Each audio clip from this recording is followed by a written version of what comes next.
Chapter 1: The Sacredness of Food.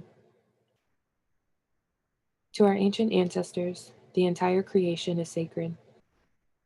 Everything they do is imbued with the sacredness, including the act of eating.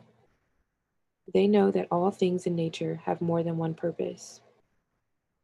So even though they realize that the primary purpose of eating is to nourish the body to keep it alive, they also recognize that there are other purposes besides nourishment.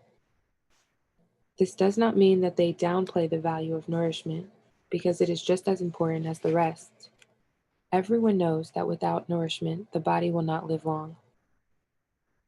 Knowing all this, then you can understand why to them eating is like a ritual. It is never performed absent-mindedly the way you see some people do today, eating while driving cars or rushing through their meal so they can go do other more important things, or just eating casually all day long, where some people do it so absent-mindedly that you will hear the person say, "Where did my hot dog go?" Not even remembering that he already ate it. That type of absent-minded consumption of food is an indication that we have forgotten that food has other purposes for us besides pleasure and nourishment. Of course, there is nothing wrong with getting pleasure out of eating. That is why God put different pleasant tastes in many varieties of foods, so that we can derive pleasure from eating while we nourish our bodies. But to eat only for pleasure will always lead to unhealthy habits, such as overeating and eating foods that are bad for our bodies. This in turn will lead to an unhealthy body and eventually to premature death following painful illnesses. The ancients are able to avoid all of these pitfalls because they are taught the other purposes of food.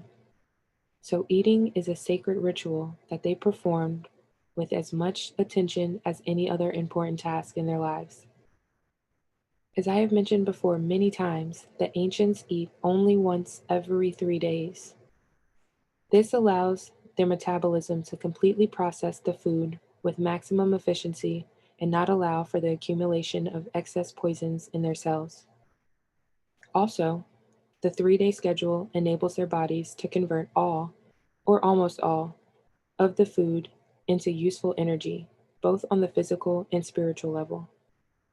Food does indeed have a spiritual component to it that nourishes our various spiritual bodies as well as our minds.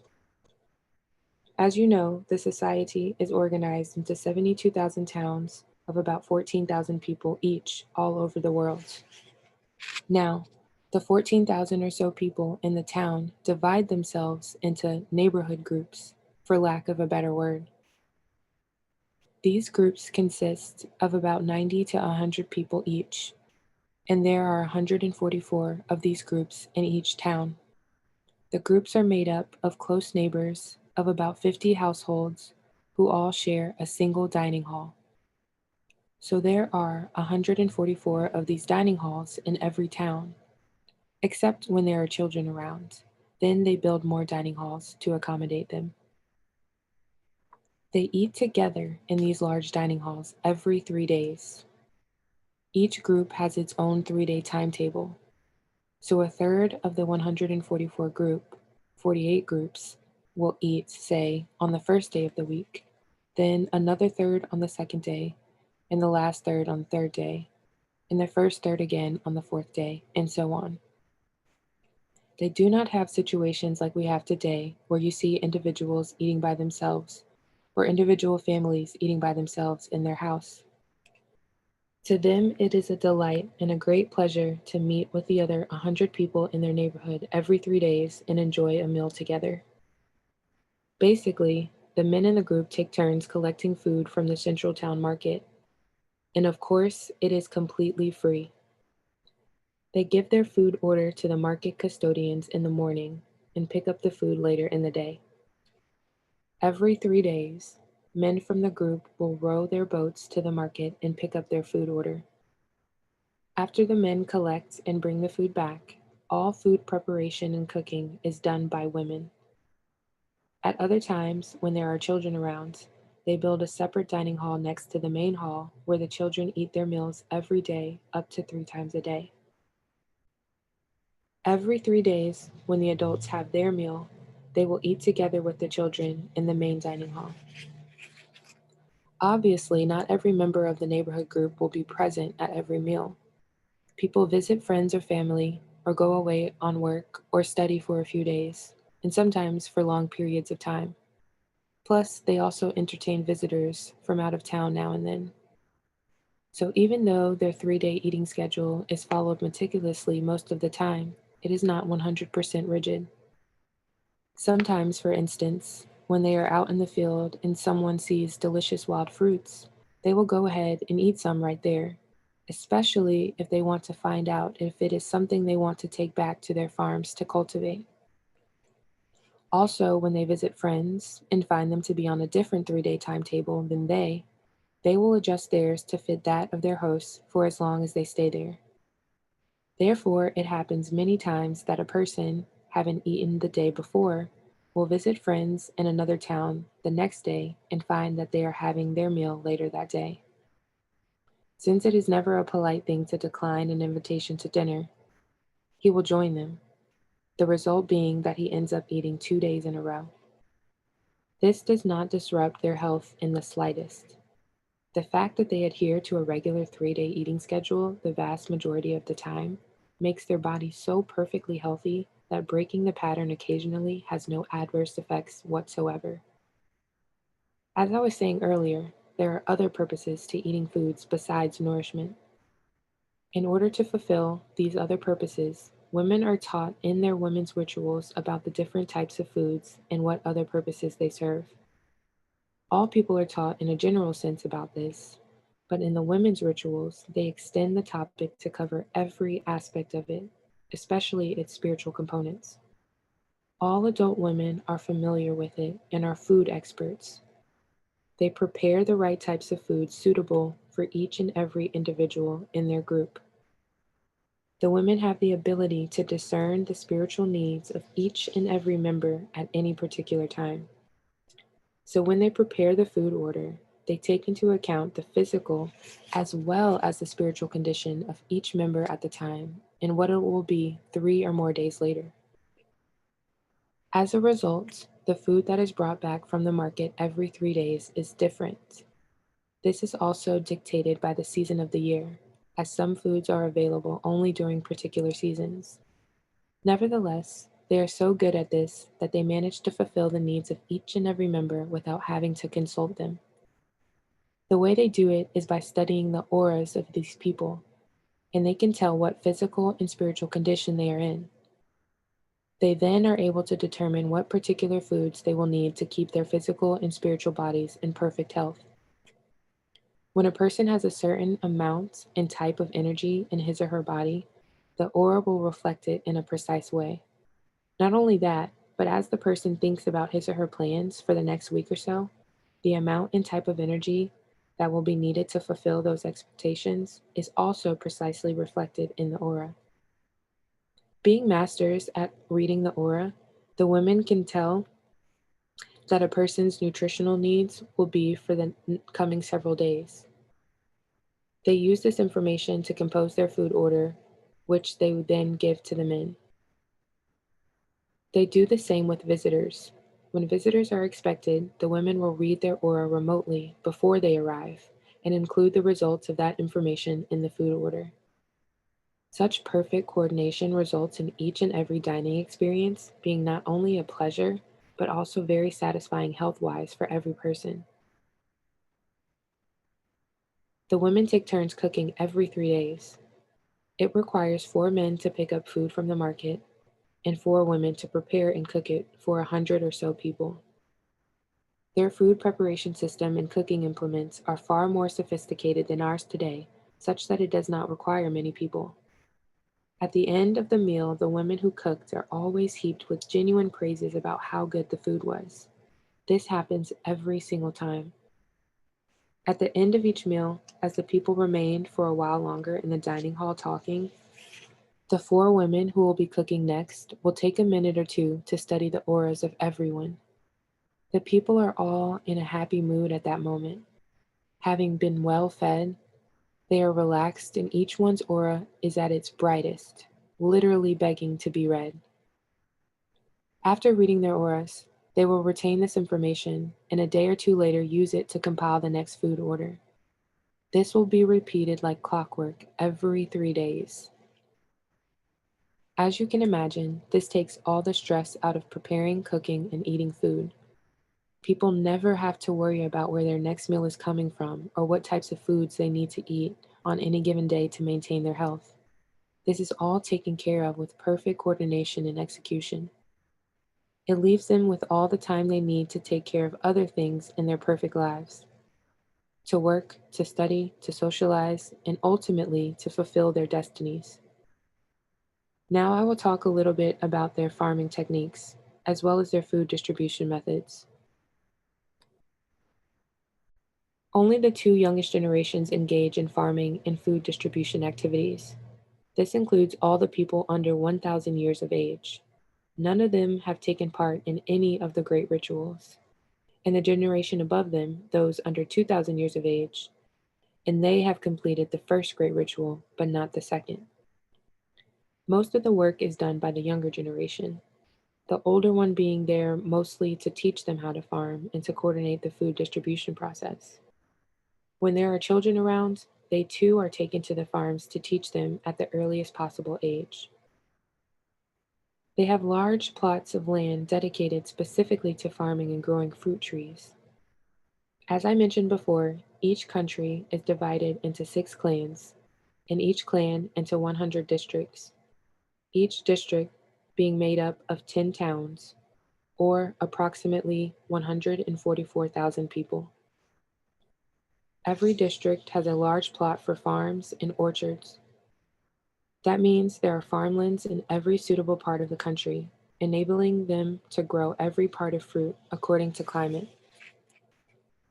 They trade some of their produce among the 12 tribes and then distribute the traded food to the clan capitals. From there, they are sorted according to the needs of the districts and then distributed to the district capitals. Then, each district will combine all the traded foods they receive with the locally produced foods and distribute them to the town markets. Once there, men will come in their boats or other means of transportation and collect food every day, made ready for them according to their food orders. When there are no children or young adults under 28, each neighborhood group will send its 4 men to pick up food every 3 days. But when children are around, the food production is increased extensively and the men go to the market every day. That includes young boys old enough to row a boat, while young girls that are old enough take turns helping the women to prepare the food. The people in each neighborhood group include members of all 7 generations.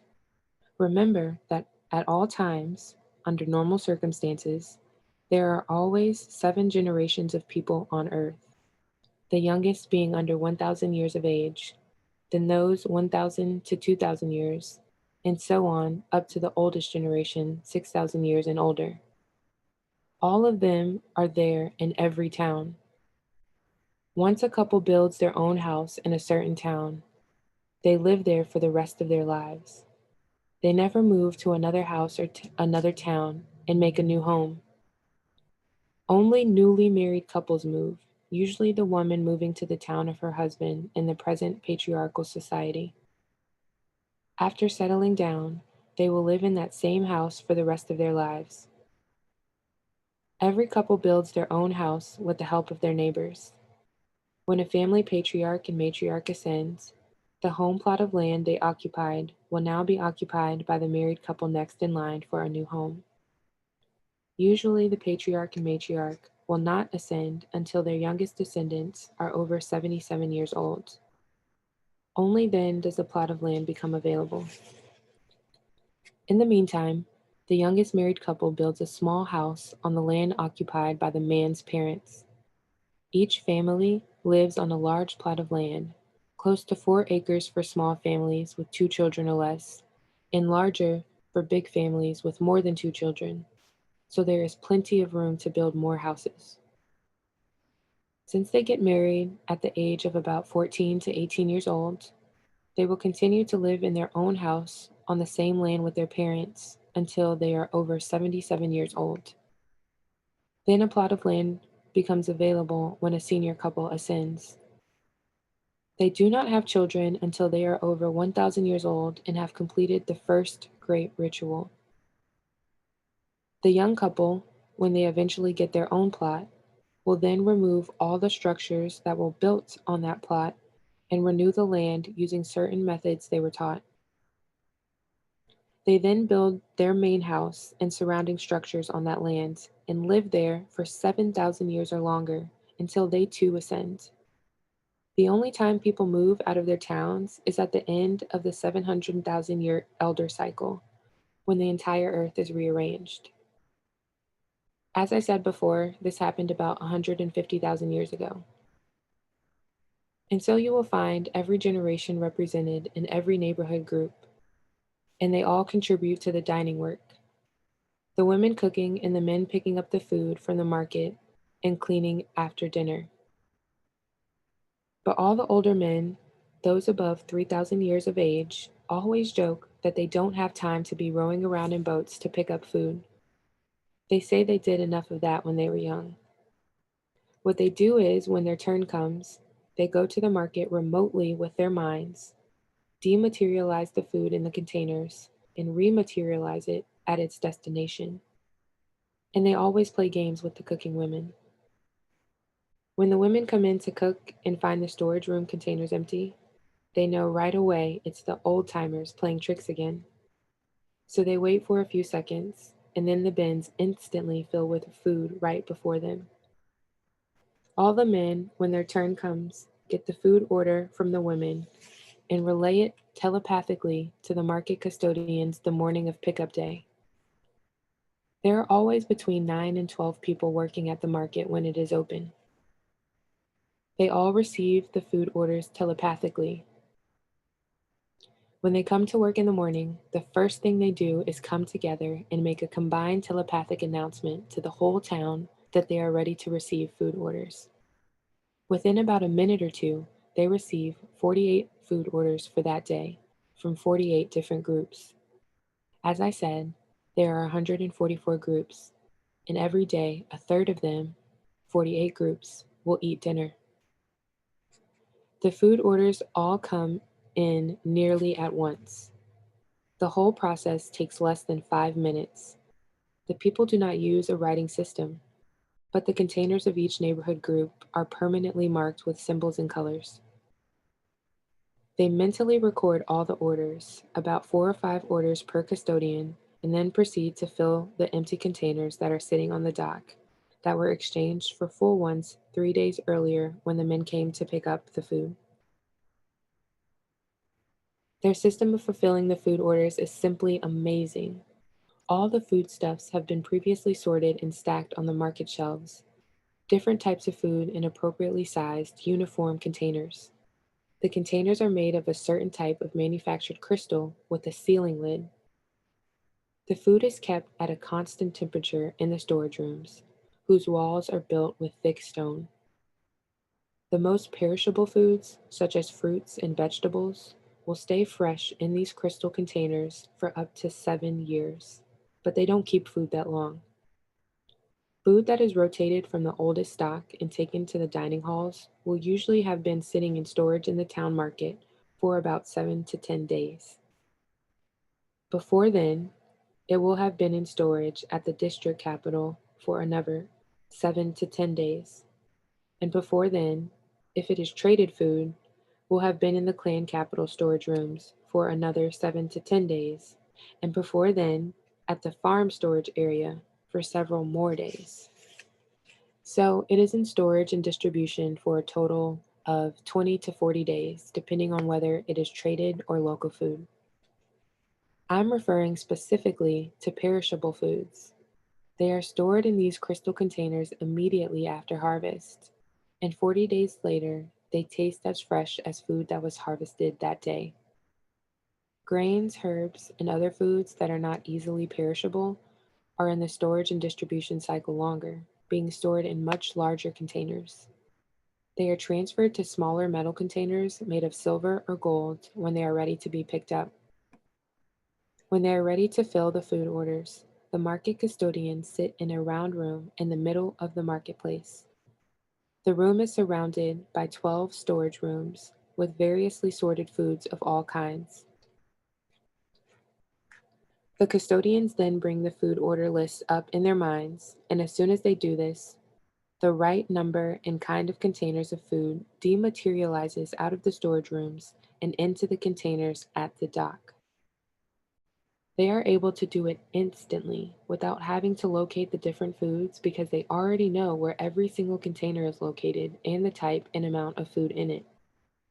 They effortlessly memorized it all when they were unloading the ship and stocking the market shelves in the storage rooms at the time the food was delivered from the district capital. What is even more amazing about the process is that each person fills his or her orders, 4 or 5 of them, simultaneously. The entire process takes them less than a minute to complete. They are usually at the market for about 10 to 20 minutes only, and most of that time is spent just sitting talking while they wait for all the custodians to arrive, because they all work as one. The actual work, taking orders and filling them, all takes about 6 or 7 minutes. Then they are done for the day and leave. The only time they are there longer is when new shipments come in every 10 days or so. Then they work at the market for about an hour, restocking the shelves. When the men come in to pick up their food, there is usually no one inside the market. They find their containers filled with food, waiting for them on the dock. They exchange their clean, empty containers for full ones, then linger around the dock for a while talking to others, and then head back.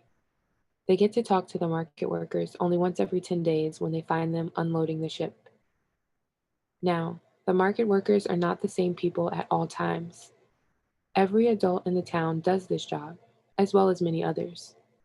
They take turns working in the market just like they do the other dining work. Their farming methods are simple, labor-intensive methods. They do use animals for some of the farm work, such as plowing the land. They have very intricate and highly efficient irrigation systems that rely on the fountains, rivers, and streams that abundantly crisscross all of their countries. Farming is perhaps the hardest work they do. As I said, they start as children and do it intensively for about 1,000 years. After that, they no longer engage in the hard work, but go mainly to teach the new generation that came after them, who will now perform all the hard work. When it comes time to harvest, they make use of what they call their harvesting crystals. These are specially made crystals that they use to transmit images that help them to visualize the separation of the food from the rest of the plant, or the fruits from the trees. They use this visualization process to dematerialize the harvest instantly, and I will try to describe their harvesting technology. The process is similar to that used in the markets in that it is also a dematerialization process. The difference is that the crops on a farm field or the fruits on a tree are not neatly placed like stock on shelves where they can all be visualized easily and transferred by this process. Every plant and tree is different, and the food is located randomly all around the tree by nature, so it would be especially complicated to try and visualize every single fruit on the tree and every single grain on the stalk to dematerialize it and separate it from the rest of the plant. There are older people that can actually do this, but according to custom, they do not use their powers for such work. The real reason they do not is because there are certain side benefits that are very important for the young people that can only be learned efficiently when they use certain types of technologies, and their crystal technology falls in that class. Every person has to master it before they can advance and gain higher powers that use only the mind. The same holds true for the type of hard work they have to perform on their farms in preparation for the harvesting season, as well as the use of animals. They could easily make machinery that can do all of their farm work, but then they would lose other benefits, mostly spiritual ones, that they gain by working on nature directly with their own hands when they are young. To use the harvesting crystals, They place them in the field and make a recorded image of all the plants to be harvested. The crystals record an image of each and every plant in crystal clear, lifelike detail. The way the crystals record images is not by using light the way modern cameras do. They record the actual electromagnetic properties of an object, which means they record equally well in the light, in the dark, or on objects that are hidden behind others. The farthest object will be as clear as the nearest.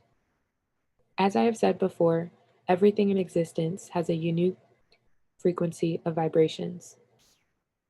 The crystals record all these unique frequencies that are within their focus. Their range of focus can extend for many miles depending on the size and type of crystal. They are not very large, the largest being only about the size of an average sized book, such as a Bible, and the smallest being about the size of a matchbox. For a large field, they will place one book-sized crystal on its stand in the middle of the field. The crystal will cover the entire field and reproduce a recorded image of each and every plant on the farm. The images are transmitted instantly to the central room of the farm storage building. Scientists in that room will study all the images for a few minutes, taking samples. The transmitted recording includes all the sensory properties of the plant and crop, meaning the texture, the smell and taste, etc. They wear a certain type of crystal on a bracelet on their forearm that enables them to sample the texture, taste, smell, etc. of the entire field of crops in just a few seconds. The best crops will stand out among the rest by presenting a more perfect symphony of vibration, sort of like listening to many songs at the same time and then hearing the ones that have a superior quality stand out among the rest. These crops are automatically singled out on the recording directly by the minds of the scientists, so as to distinguish them from the rest. They will be saved and used for seeds in the next season.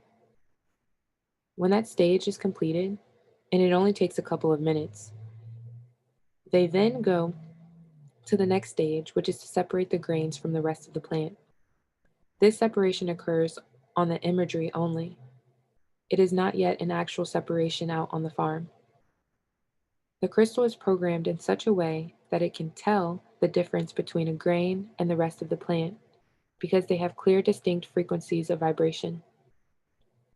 Upon receiving a mental command, it will produce a new set of images that shows only the grains, with the rest of the plant not showing.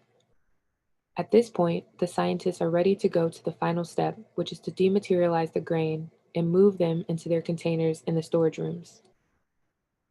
They start first by dematerializing the seed crops that they singled out earlier and store them first. Then the others that are to be used for food and store those in their appropriate places. Harvesting vegetables is similar.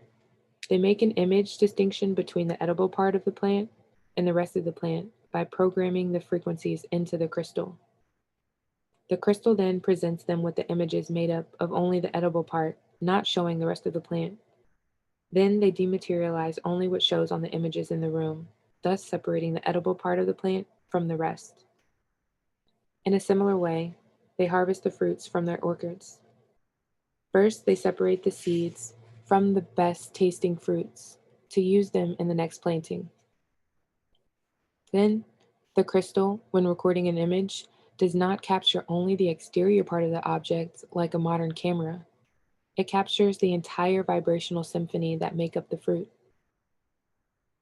So it can be programmed to separate the skin and meat of the fruit from the seed and present an image of the seed only. When the scientists focus their attention on these images of the seeds and start the dematerialization process in their minds, the actual seeds that are out on the orchard will be clearly separated from the rest of the fruit. The difference between the best crops and the rest is very marginal. What the people eat were last season's best crops, and the best seeds that are saved this season will be regular crops in coming seasons. But over time, this selection makes each plant more perfect.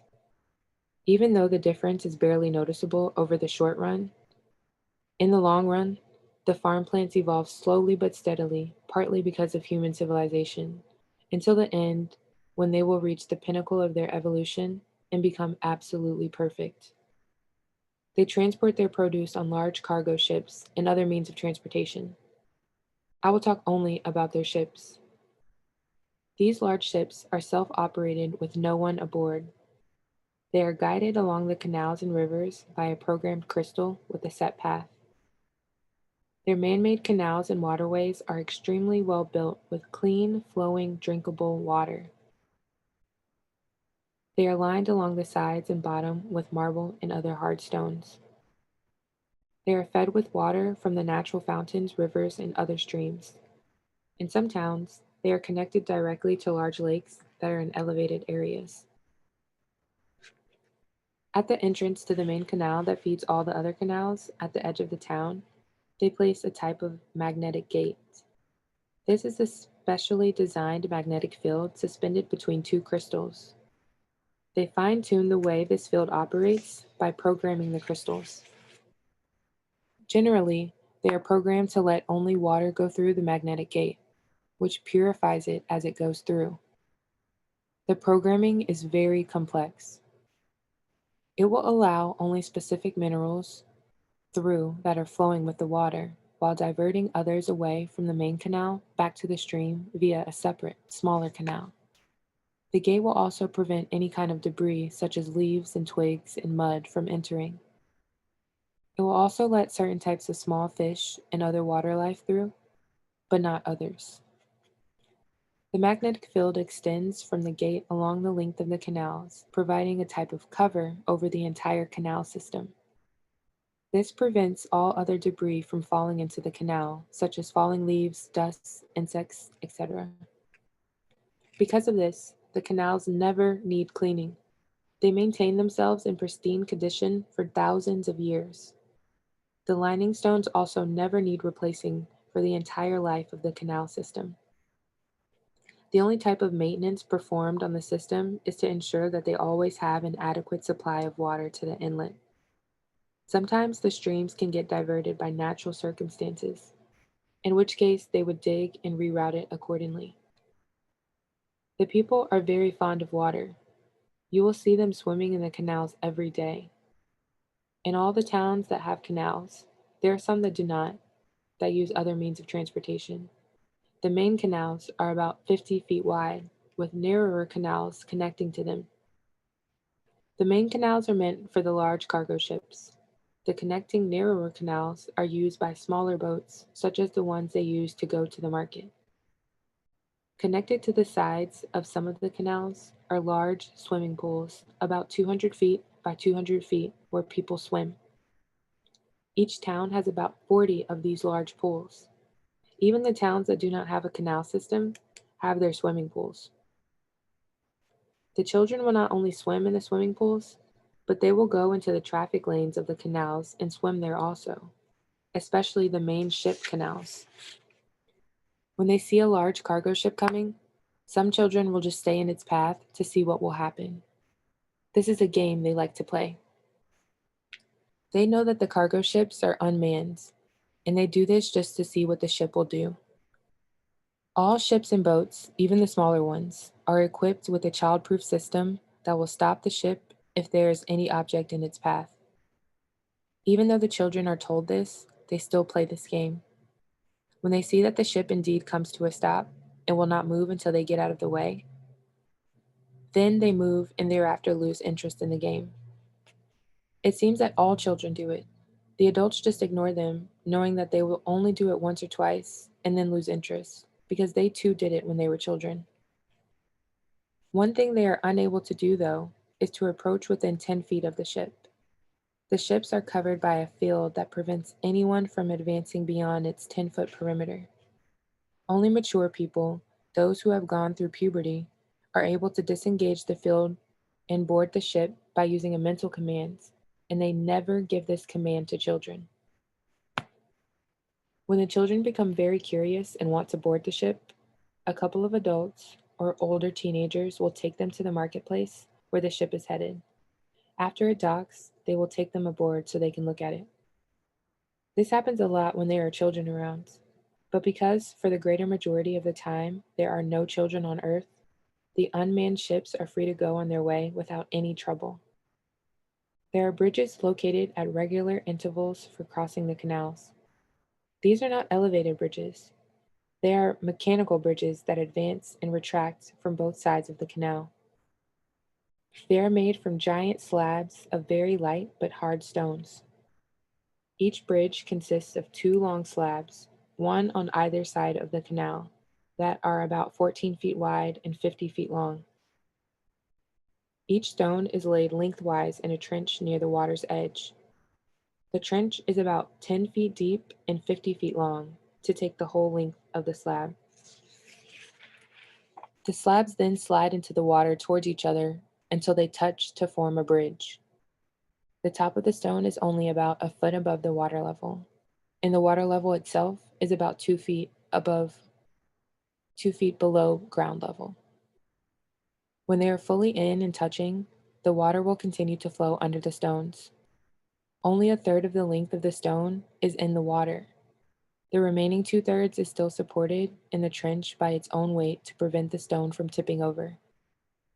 Once they touch, they are magnetically locked to each other so that you can put even a large weight on them. But generally, they do not take any large weights. They are used just for walking to cross the canals. I want to describe these bridges in detail because there is something about them that has to do with the children that is very fascinating. When the bridge is fully retracted, the stone lies buried in its trench, and 2/3 of its length is totally underground, covered with vegetation, usually short grass. This vegetation is actually planted in soil right on top of the stone. The front 1/3 of its length is left bare and visible. That is the part of it that enters the water. When it slides and advances into the water, it takes the covering vegetation with it and leaves the trench gaping wide open behind. When a person wants to cross the bridge, he approaches any part of the stone. As soon as he steps on top of it and remains still for about 2 or 3 seconds, or walks along its length toward the water for about 2 or 3 seconds, then the stone starts gently sliding forward. The other stone across the water also starts sliding until they both meet in the middle of the canal. After the person crosses and steps off the stone, they both begin to retract back into their trenches. As I said, each stone leaves about a 17-foot length of the trench gaping wide open until when it slides to form the bridge. But it is not possible to enter this trench. It is covered with a magnetic field that is similar to that which covers the perimeter of the ship. But you can clearly see the sides and bottom of this wide, 10-foot deep hole. Now, what the children do is as soon as this hole is exposed, they jump on top of it, trying to get into the hole. They will jump up and down for a while, then come running to join the others, crossing the bridge, and run past them to the other side and jump up and down on that trench as well. They do this almost every time they cross the bridge. The slabs used to cross the main canals are much bigger. They are about 30 feet wide and over 75 feet long. They are cut differently than the small bridges. The back 2/3 of their length, that is covered with vegetation, is about 30 feet deep, while the front part that advances into the water is about 15 feet deep. The canals are dug extra deep at the bridge crossing to accommodate the stones. The front part of these larger ones also has round holes in them to allow water to flow through when the bridge is connected. A ship that approaches a bridge on the main canal prevents the stones from closing when it is at a distance of about 300 feet. After the ship is about 20 feet past the bridge, then the bridge can be operated again. The trenches of these stones are massive. When they form a bridge, they leave an open trench behind that is 30 feet wide, 50 feet long, and 30 feet deep. The children love to play on these trenches more than the smaller ones. They will even go to the main canal to operate the bridge, not with the intent to cross, but just so that they can run back and forth between the two trenches, jumping up and down on top of the holes, trying to fall inside. When they run back and forth like that, Sometimes they slip on the wet stones and fall into the water, but all of them can swim. They never get hurt, though, even if they hit the edge of the bridge, which does not have any side railings. The reason they never get hurt is because they have a certain natural protection mechanism around their bodies that prevents any object from hurting them when it falls on them, or when they fall onto a hard surface, no matter how far they fall. I will describe this about their bodies at another time. There's a very intelligent reason why they play on the trenches like that. The children, like all other people, are extremely intelligent. There is no way to describe their intelligence by comparing it to modern people. Their intelligence is through the roof the moment they open their eyes and make first contact with their mother. The reason they stop the cargo ship is because they were told the ship will stop by itself when someone is in its way. So the first thing they want to do is confirm this. Not because they don't believe their parents or other adults when they tell them things, they do, but they still want to see it for themselves. They are all raised this way, to investigate things for themselves, and have an insatiable appetite for knowledge that lasts their whole lifetime, and is satisfied only when they become full God and know all things. Once they have seen the ship 2 or 3 times stop, they naturally lose interest in this game and go into other things. In their worlds, there is no there is so much for them to discover and investigate, they will not waste time repeating something from which they have already gained all the knowledge they can. But when it comes to playing on the trenches, this they can never get enough of. All children, even modern children, are fascinated by mysterious holes and hidden rooms and tunnels and things like that. They cannot resist the urge to get inside anything that seems to be hidden.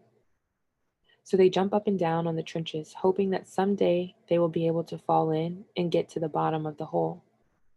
Adults tell them all the time that one day, if they keep playing like that, they will fall into the hole. And in a way, that sort of encourages them to keep doing it. The adults, of course, are again telling them the truth, but they do not explain under which circumstances they will fall in there.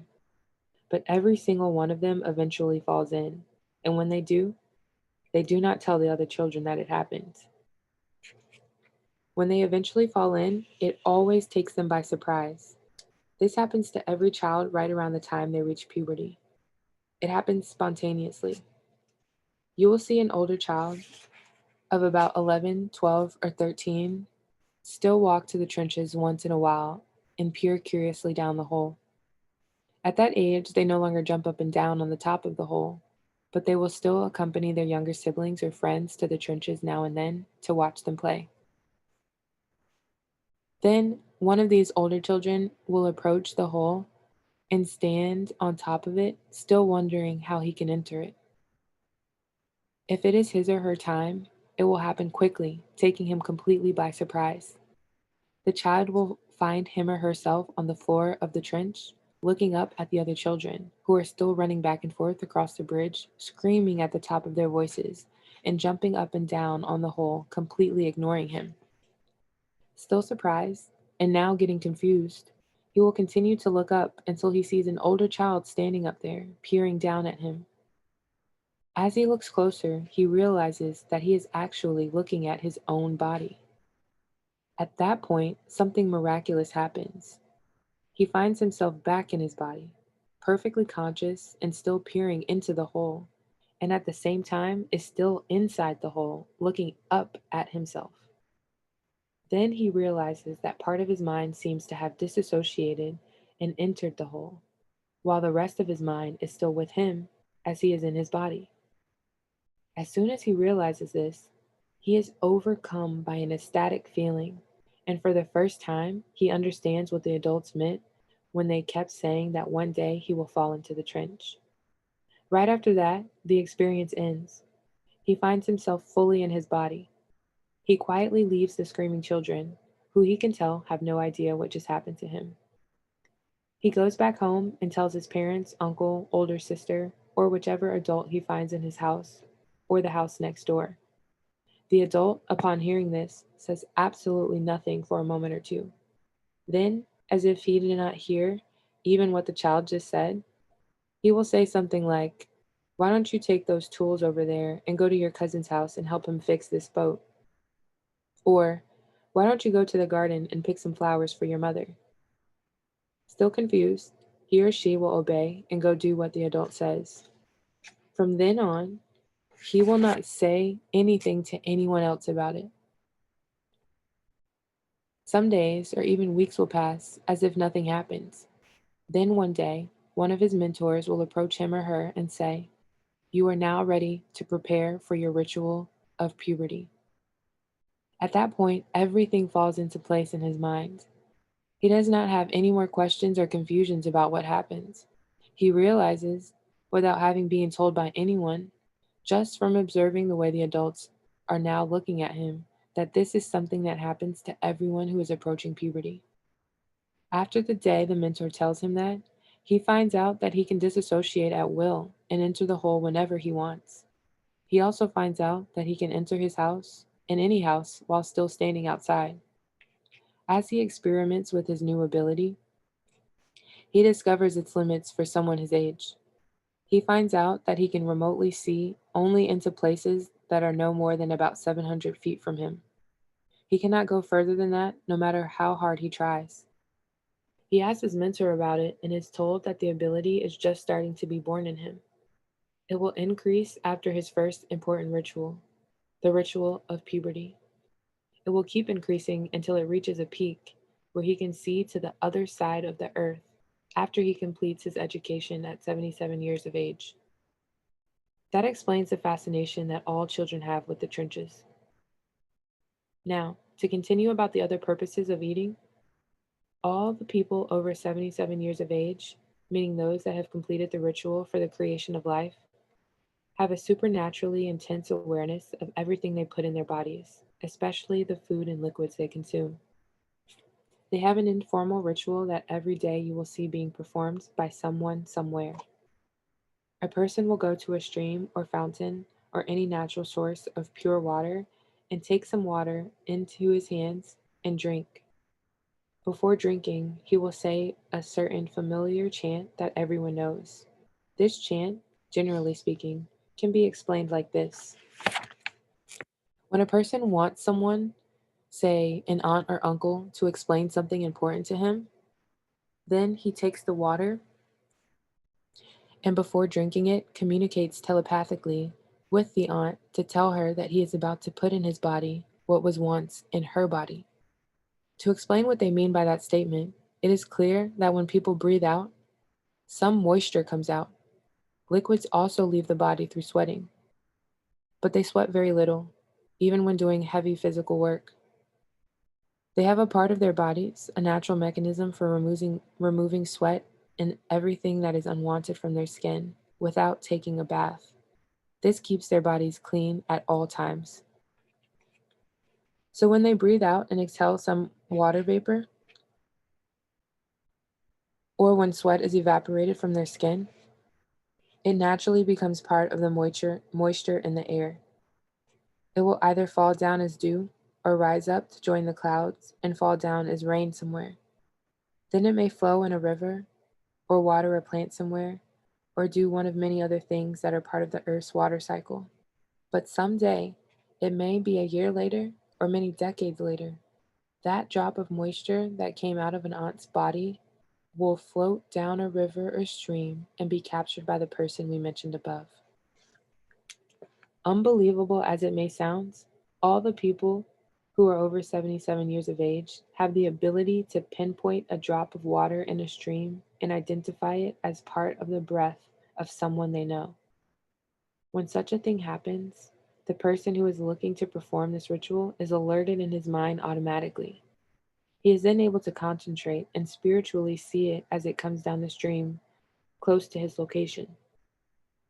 He will then go to the stream and wait for it, then cup it in his hands as it flows by. Then he will perform the ritual as I have described above. After saying the chant and after drinking the water, he will inform his aunt that he has done so and is now ready to receive instruction from her about the matter on which he had previously consulted her and requested her to enlighten him. All that is the gist of the chant. The aunt then will meet him as soon as convenient and proceed to teach him, knowing that he is now ready to understand what she has to offer, because they are united by that particle of liquid that was once in her and is now in him, after being purified by nature. This also applies to the food they eat. They are able to recognize if there is even a molecule in the food they eat that was watered with the water that was once a part of someone's body whose knowledge they seek. So you can see how eating for them becomes a ritual. Not only do they enjoy food they eat, but they enjoy it even more when the opportunity arises for one of them in the dining hall to enact this ritual at the dinner table. Moreover, all of them are keenly aware that every morsel of food they eat was once a part of an ancestor of theirs, no matter how long ago, whether it's only a few million years ago or many trillions of years ago. They eat always with this type of presence of mind. This is part of the reason they eat together, so they can enjoy it when one of them performs this ritual. It does not happen every single time they eat, but it happens often enough that it brings joy to the whole group. This keen awareness they have about the food they eat is part of the reason why their bodies are permanently healthy. They never experience any kind of food associated discomforts, such as indigestion, heartburn, or any of the discomforts we experience today because of our lack of awareness about what it is we are putting in our bodies, and more especially the absent mindedness with which we consume our food.